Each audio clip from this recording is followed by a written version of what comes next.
ha hecho público un análisis de los niveles de aprobación de las diferentes autoridades en encuestas realizadas en Guayaquil y Quito, con un margen de error de más o menos 4%, con un intervalo de confianza del 95%. La muestra fue tomada del 20 al 22 de enero y 611 encuestados, solo Guayaquil y Quito. ¿Qué tal, Paulina? ¿Me estás escuchando? Buen día, ¿cómo estás? No vamos a hablar de fútbol, Paulina, pero sí vamos a hablar de tu trabajo periodístico, de tu trabajo en la encuesta, que está, por cierto, interesante. Es que claro, tú no podrías hablar del partido de la Recopa porque Barcelona no la va a jugar. ¿Te das Claro. cuenta? ¡Qué picante! Yo sabía que Paulina, y hoy día me dio la entrada, después es a la salida. Bueno, Paulina, el presidente Noboa tiene aclarando que es una calificación de gestión. Ha tenido buenos resultados, yo diría, no diría sorprendentes, pero sí muy importantes resultados, con aprobación que rebasa el 80%. Pongamos el gráfico mientras conversamos, que rebasa el 85%. ¿Se debe, Paulina, este resultado al apoyo a la gestión en seguridad o en general a la gestión del presidente Noboa? Me parece que hay una combinación de elementos. Siempre cuando estamos a la entrada de un periodo de gobierno hay un acumulado de expectativas, más aún cuando se trata de un presidente que viene a gobernar un periodo excepcional por la aplicación del estado de excepción. Pero a partir de entonces, y sobre todo por la profundidad de la crisis que vive el país, ya la evaluación se vuelve más estricta, digamos. Y esta evaluación más estricta por ahora, y habiendo pasado un momento muy alto de crisis de seguridad en la semana del 9 de enero, digamos que por ahora el presidente ha pasado esta prueba. Y que, de hecho, esta declaratoria de conflicto interno, esta declaratoria, abro comillas, de guerra, le ha significado tener un apoyo de la población, no solamente al presidente, esto lo vamos a hablar más adelante, al conjunto de las autoridades y de poderes del Estado. Pero el manejo de la crisis hasta este momento está siendo bien valorado. Esto lo puedo inferir además del resto de indicadores y sobre todo cuando vemos las cifras de credibilidad, que no las tenemos en pantalla, pero el 77% dice ahora mismo que cree en el presidente Daniel Noboa, y esto contrasta muchísimo con la credibilidad que tenía el candidato Daniel Noboa. Recordemos que en las elecciones él tenía apenas la quinta parte de credibilidad. Y luego tenemos una curva permanentemente ascendente. En agosto 49%, lo propio en septiembre, en noviembre el 58% y ahora este 77%. Entonces hay una combinación, expectativa, el cumplimiento de la maniobra de la crisis de seguridad y un liderazgo que se viene construyendo por ahora con estas buenas cifras de credibilidad, que es precisamente aquel indicador que muestra mucho más el capital individual y ya no solamente el de gestión, que es del conjunto del gobierno. Claro. Ahora, Paulina, en un probable escenario electoral a futuro, ¿crees tú que el hecho de que hoy, por su gestión exitosa en seguridad y sus 85, 8 de cada 10 ecuatorianos, pongámoslo así, apoyan esa gestión, ¿tendría la elección asegurada Noboa? Si fueran hoy las elecciones, te diría que sí. ¿O qué puede pasar o qué se puede prever con el paso de los meses respecto de esta sensación que da ese número? Bueno, los ciclos políticos en Ecuador cada vez son más cortos y están en buena medida atravesados por, sobre todo, la crisis de seguridad. Esto significa que estamos enfrentándonos a estallidos de tiempo en tiempo y no eventos menores que sacuden el estado de ánimo, que sacuden las expectativas de la población. Y esto tenemos que saber que no va a ser la excepción durante el periodo que vamos a tener de acá hasta las elecciones. Entonces, esto por un lado es como un elemento que está por fuera incluso del control, de la maniobra de las fuerzas políticas y del propio presidente de la República. Pero el segundo elemento es que él sí está al frente, en este caso, de la gestión. Va a depender en buena medida de cómo administre este manejo del conflicto interno de acá hasta llegar a las elecciones. Va a depender también del manejo económico. Estamos ante semejante crisis fiscal y el riesgo incluso de pago de sueldos. Y creo que la narrativa hasta ahora le ayuda porque lo que está transmitiendo es no solamente él se autodenomina como un presidente en guerra, sino que está diciendo que no sabe cuánto va a durar. De hecho, en un medio hace 2 días dijo que puso como ejemplo lo que está sucediendo en Ucrania. Y seguramente esta narrativa va a usar para decir, nosotros ya estamos haciendo algo y esto tiene que tener una continuidad. Va a depender qué pasa con los otros candidatos y cómo llegan a posicionarse con discurso y también con plan cuando ya hemos estado en un momento mucho más alto de conflicto del que vivimos para las elecciones en las que fue electo el presidente Noboa. ¿Cuánto puede pesar en la expectativa del gobierno del presidente Noboa, en la expectativa de la reelección, por supuesto, la crisis económica que es evidente, pero que da la sensación de que en este momento está un poco cubierta u oculta debajo de la lucha y muy importante y necesaria contra el llamado terrorismo? Claro, es una combinación de elementos, porque fíjate que justamente ha enmarcado en la necesidad de financiar su plan de seguridad las medidas económicas que ahora están por venir. Por ejemplo, el incremento del IVA. Y en el incremento del IVA, ahora tenemos un 64% que está en desacuerdo con esta medida y hay un 80% que siente que esta medida le afectará. Pero esta misma decisión podría ponerle en una situación distinta con otras fuerzas políticas, porque hay una pulsada ahora mismo en el legislativo para que se dé o no se dé esta aprobación. Hay medidas también que tienen que ver probablemente con contribución de la banca. Esto podría contrariar la relación con este sector también. Hay la posibilidad de que se dilate la salida de el estado del pozo Yasuní-Itetén. Y acá también hay un 64% que no está de acuerdo con que no se con que el crudo no se mantenga bajo tierra. Es decir, le va a tocar tomar una serie de medidas, estas que estoy ilustrando ahora, y otras que probablemente vendrán, que sin duda alguna generan un desgaste con la relación con sectores políticos organizados, con movimientos sociales, y también, evidentemente, la afectación que puede tener ya en la población, que probablemente en este momento no logra dimensionar todavía lo que sería un incremento de IVA, pero que con el paso de los meses va a sentir también esta afectación. Siempre el tiempo es un enemigo en ese sentido para el desgaste del capital que estamos viendo. Yo diría que este puede ser uno de los momentos más altos, tanto en estado de ánimo como en valoración de la gestión del presidente. Claro, ahora en cuanto a la vicepresidenta, sí la lectura es diferente, ¿no? Yo no me atrevería a hacer un juicio de valor preciso. 24% dice que su gestión es buena, 1,19% muy buena y casi el 45% ni sabe ni responde. Es que es difícil valorar a una funcionaria que no está aquí, pues, ¿no? Y que no se la ve más allá de las malas noticias. Sí, y hay algunos elementos.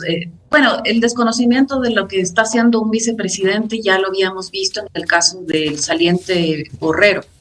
El segundo elemento es que, aparte de que hay este desconocimiento, si comparamos estas cifras, que solamente es de la quinta parte de aprobación respecto al resto de autoridades y del presidente Noboa, es que no solamente que no puede mostrar gestión, sino que lo poco que se ve no está bien visto. Le han cortado la comunicación, además pública, digamos, con este pedido de que no haga intervenciones hace 2 días, porque las que había hecho además eran conflictivas. Y estamos además ante un gobierno en el que hay mucha centralidad del presidente Noboa. Hay un par de ministros que tienen un perfil más alto, pero en general todo se concentra mucho en el presidente y en la familia presidencial. Y esto hace que se preste menos atención a otras figuras y si esta figura está lejos y si a esta figura le han dicho además que no tenga entrevistas públicas, pues me parece que él tiene cada vez más complicado posicionar un contenido de gestión. Mira, Paulina, en confianza institucional tengo un comentario y si me equivoco, me haces el favor de corregirme. Porque fíjate que cuando a la Asamblea Nacional o otras encuestadoras la miden sola, o sea, presidente, vicepresidente, alcalde y asamblea, saca una calificación buena, pero cuando la miden con otras instituciones, en este caso Fuerzas Armadas, Iglesia, Estado, Policía, apenas alcanza el 13.31, muy por debajo de los buenos números de los que se decía la asamblea. ¿Por qué ese cambio? Por lo que te digo, por lo que en paquete ya la miden diferente a la asamblea. La diferencia es porque es un indicador distinto de mí. Cuando tú evalúas la gestión, y voy a colocarte el ejemplo concreto, cuando tú evalúas la gestión del presidente, tienes el 83% de aprobación a su gestión. Cuando tú mides la confianza en el gobierno nacional, es el 42% el que confía en el gobierno nacional. Hay una diferencia entonces en los números que arroja una pregunta que evalúa cuál es tu trabajo y la otra que evalúa cuánto confías en esa institución. Lo propio sucede con la Asamblea Nacional. La pregunta que tú has mencionado de otras mediciones habla de la calificación a su gestión, o creo que es la aprobación a la institución. La pregunta que acá estás viendo tú en el ranking de credibilidad institucional es cuánto confía usted en la Asamblea Nacional, y por eso es que ahí tiene el 13%. Paulina, buenos días. Noris Arroyave te saluda. Estaba revisando la encuesta y también se ha medido a autoridades locales. Tengo aquí al alcalde de Quito y al alcalde de Guayaquil, sobre todo. Una pregunta, Paulina, por ejemplo, hay alcaldes como estos de aquí que llegaron, pero no con una votación abrumadora, o sea, no con un respaldo gigantesco, sobre todo el caso del alcalde de Quito, pero veo que en este momento, por ejemplo, su calificación de gestión es de 60.26%, de buena y muy buena, 4.9, alrededor de 65-66% de aprobación. En el caso del alcalde de Quito, entendiendo la dinámica de Quito y que es una persona correísta, ¿no? ¿Cómo podemos leer este resultado y hacia dónde deberíamos, sobre todo nosotros los comunicadores, ver estas encuestas? Porque están empezando, ¿no? Y a veces dice escoba nueva barre bien y nos emocionamos mucho con estos números, pero luego vemos una caída abrumadora. Lo vimos con Lasso. Sí, yo creo que en el caso de las alcaldías y sobre todo en el caso de la alcaldía de Quito siempre hay que leer en contraste con lo que venía viviendo esta ciudad. Y recordemos que veníamos de un periodo muy convulso en el que tuvimos alcaldías no bien valoradas e incluso una, la de Jorge Yunda, que no logró concluir, y un periodo de Guarderas, que no fue electo necesariamente como alcalde y con cifras bajas. En este contraste es bien valorada la gestión del alcalde Muñoz, y por eso es que es habitual esta frase que la usa incluso la propia alcaldía de Quito: ya tiene alcalde. Entonces, por un lado, el contraste. En segundo lugar, no es menos importante lo sucedido en diciembre, cuando el alcalde pone en funcionamiento el Metro de Quito, que es una obra emblemática no solo para la ciudad, sino para el país. De hecho, fue saludada de ese modo. Es decir, ya hubo en muy poco tiempo una demostración de gestión, no porque lo haya iniciado el alcalde de Quito, pero lo puso en funcionamiento y eso fue bien valorado. En diciembre, además, la ciudad vivió, después de mucho tiempo, presencia en el espacio público con las fiestas de Quito, varios eventos, en fin.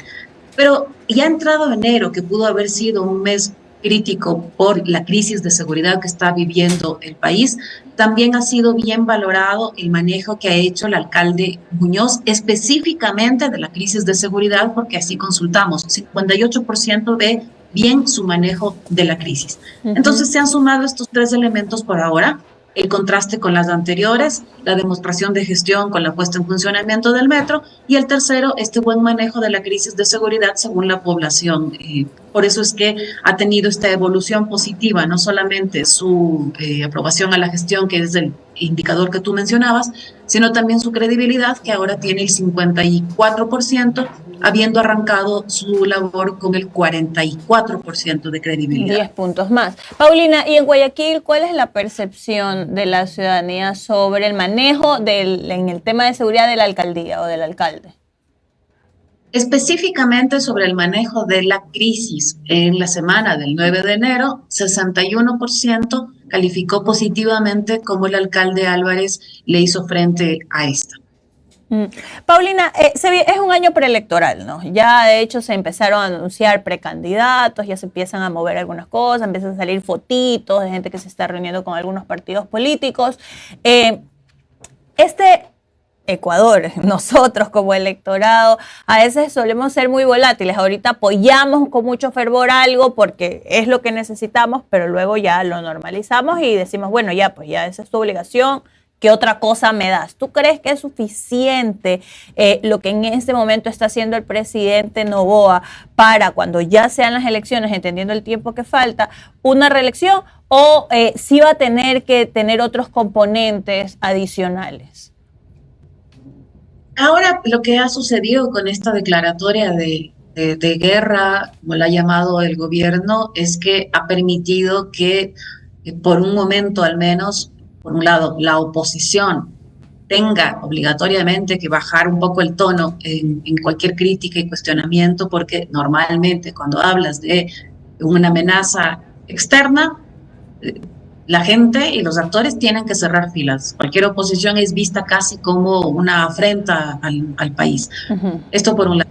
En el caso de la población, lo que le ha mostrado por ahora es tomé una decisión, hice frente a una crisis fuerte y estoy haciendo, otra vez el contraste, estoy haciendo lo que el resto de presidentes, Leas, Lazo y Moreno, no hicieron.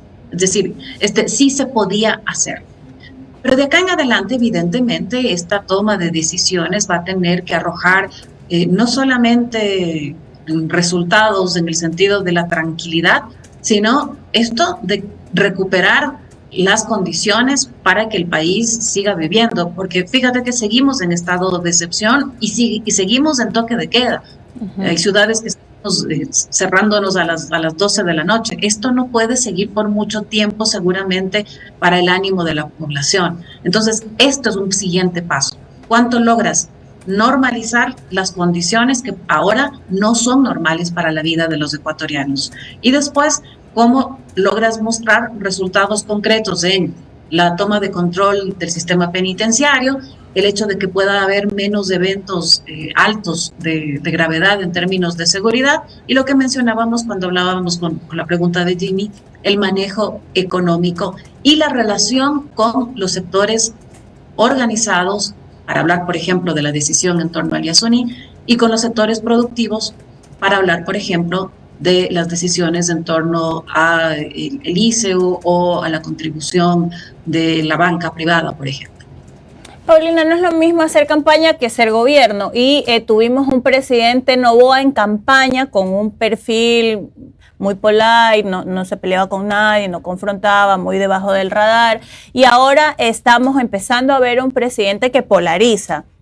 Y con ciertos actores políticos, por ejemplo, con Correa y el correísmo, que fue una de las cosas que dijo que no iba a hacer y de hecho no lo hizo en campaña. ¿Tú crees que un poco cambio de tono del presidente Noboa va a aportar en algo o la gente realmente y el sentimiento de la ciudadanía es ya estamos cansados de esas peleas, no te metas en ese escenario en donde ya han entrado otros y no ha pasado nada? Mira, en el caso específico de la Revolución Ciudadana, yo creo que lo que ha querido mostrar el presidente Noboa respecto al expresidente Correa es, yo digo que apenas cancha. Como tengo cancha y puedo mostrarme en este momento como aquel que te responde uno a uno e incluso voy a usar el verbo, te bulea. Eso es lo que ha querido demostrar. Pero la relación con la Revolución Ciudadana es más amplia que eso. De hecho, en esa misma oración, él estaba mencionando y saludando la posibilidad de llegar a coincidencias y mencionó a varias figuras de la Revolución Ciudadana. Mencionó a 4, a 5 de ellas. Y lo otro es quiso cancherear un poco con el expresidente de la República.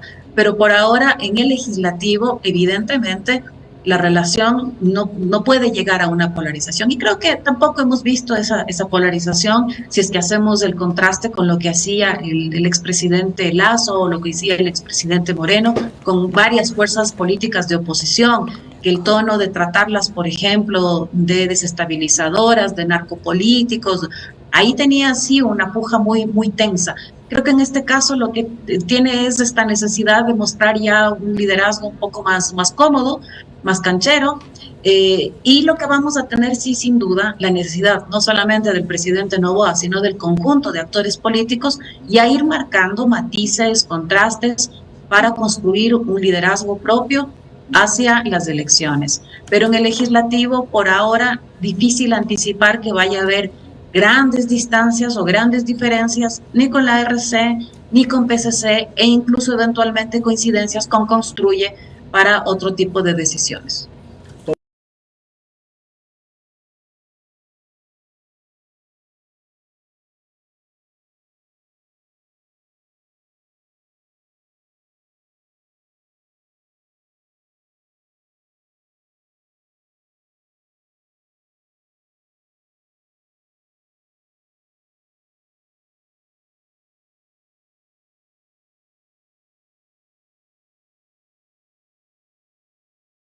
Ahora sí, ya. Continúe, Omar. Hola, Paulina, ¿cómo está? Omar, te saluda, ¿cómo está? Paulina, solamente... Me quedé un rato sola. Sí. Mira, Paulina, solamente quería consultarte. Va a llegar un momento en donde, como un plano cartesiano, se van a cruzar las líneas. Uno, que es el discurso de guerra, y otro, el tema económico. Va a ser inevitable. En estos momentos hay gente que dice, dale, ponme el IVA el 25-30% con tal de que ya no me cobren las vacunas. O sea, ese es el discurso un poco, ¿no? Entonces, se va a cruzar en un momento la parte económica, que es muy real, que lo vives el día a día y lo vives en tu bolsillo, versus este discurso de estamos en guerra. Se viene el IVA lo más probable es que vaya. Es más, ya mismo vamos a analizar las posibilidades de que quede un 15% de manera indefinida, ¿no? Y solo eso. Después vendrá el tema de los subsidios a los combustibles, porque eso es algo que se viene también, y a la larga eso también cuesta. O sea, no nos dirán, no, que si ya tienes carro sí puedes pagar, pero igual pagar 50 centavos más por cada galón de gasolina en cada tanqueada cuesta, ¿verdad? Y después vendrá lo del gas, y después vendrán los recortes. Entonces, ¿en qué momento tú crees que, y qué es lo que debería hacer el gobierno como para poder mantener el discurso de guerra cuando ya la parte económica también se cruce? Mira, depende en buena medida de algo que está por ahora fuera de su control. Quiero decir que evidentemente en términos de seguridad, creo que nadie puede asumir que la situación está salvada. Y esto significa que en cualquier momento tú puedes volver a tener estas intermitencias de eventos y de más alta intensidad. Si uno lee a los analistas expertos en seguridad, varios de ellos mencionan la posibilidad de que esto que ya salió a territorio, cada vez tengamos presencia más fuerte. El ataque, por ejemplo, o la violencia contra figuras políticas puede seguir también teniendo ya a otras víctimas como las que ya tuvimos. En fin, todavía no hemos visto, evidentemente, todo el despliegue de las acciones que pueden tener las fuerzas irregulares. Y en esa medida, el momento que tú tengas nuevamente uno de estos eventos o que tengas nuevamente eventos en el sistema penitenciario, el discurso de estamos en guerra va a poder tener lesiones porque el plan entonces ya no estaría funcionando. Entonces, la pregunta es, ¿cuánto se está atacando la raíz del problema como para pensar que vamos a tener más pronto un alivio en estos términos? Y lo que decía yo también hace un momento, ¿cuándo va a estar el gobierno en condiciones de decirnos ya podemos normalizar algunas actividades de nuestra vida? Porque, insisto, ni estado de excepción, ni toque de queda son tolerables por demasiados días y ya vamos muchos. Eso va a tener un agotamiento y la población ya va a empezar a decir, bueno, ya necesitamos salir, ya necesitamos que funcione la vida, no solamente las actividades productivas, sino la vida. Esto es el siguiente punto que va a tener que superar el gobierno. Y por eso es que, muy estratégicamente, ha dicho ayer, la decisión sobre los eventos masivos no recae en el gobierno nacional, recae en los municipios. Esto es desplazar una responsabilidad a los gobiernos autónomos descentralizados que van a tener que tomar una decisión estratégica y que van a tener que garantizar con esta decisión la seguridad de la población. Gracias a Paulina Recalde, la directora de Perfiles de Opinión, que ha estado hoy día con nosotros en Un Café con JJ. Un abrazo grande, Paulina. Un abrazo, buen día. Chao.